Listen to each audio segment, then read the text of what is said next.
И сега поддршката на такви гласањето на вакви суди треба да казнуваат.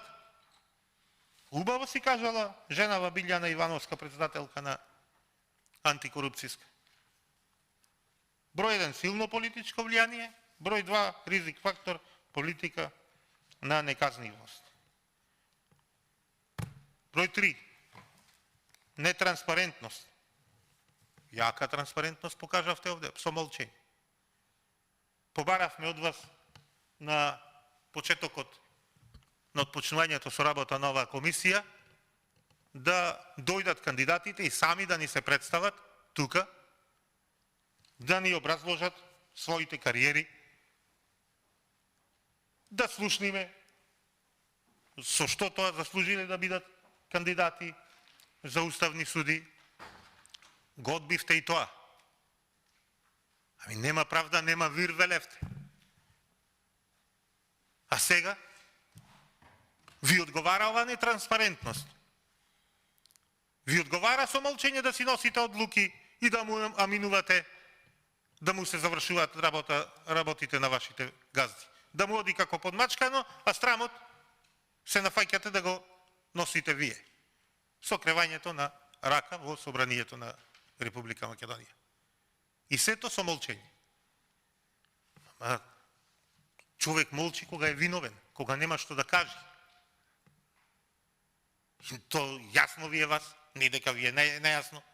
Вие сте интелигентни луѓе. Не дека не знаете што правите. Не дека не знаете дека Татјана Васич, Фатмир Скендер и овај Јовевски, дека вие да ги бирате на крај на памет, нема да ви паднат да ги одберите. Ама ги бира друг. А вие морате, заради да седите уште некој месец на ова столче, да си гласате. Кажа, но вие и че си го истерате тоа. Со чутење и со молчење. И злоупотреба на дискреционите овластувања. Сето ова го правите, сето ова го дозволувате, го аминувате со молчење, но на крајот вели почитувана Билјана Ивановска, председателка на антикорупцијска комисија, сето ова носи висок ризик за корупција. Ако се има предвид дека од страна на институциите се спроведени само 20% од зацртаните активности во Националната стратегија за борба против корупција и судир на интереси 2020 до 2024 ова стратегија требаше да се спроведи, тоа доволно ја отсликува општата состојба на ова поле. Вели почитуванава председателка за Државна комисија за спречување на корупција. И овдека колку многу не обвинувавте, не сакале да ја донесиме Националната стратегија, да ја изгласаме во парламентот за борба против корупцијата и судир на интересите.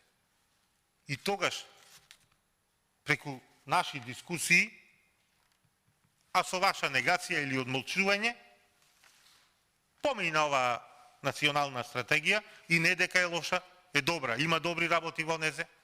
И тогаш ги истакнавме тие добри работи и укажавме на многу работи што треба да се доработи и да се довнесат во незе, за да може да биде уште поуспешна. Но, што правиме со реализацијата? Раната во нашето општество. Ние се зборуваме, кажуваме, укажуваме, вака ќе биде, така ќе биде. Посебно ми сте интересни кога се предлага буџетот за наредна фискална година, тогаш кажувате бројки, ви напишале бројки од партија, се расфрлате со развој, со раст, со на економијата, чуда. Кој ќе дојди да се презентира завршната сметка на буџетот, тогаш молк.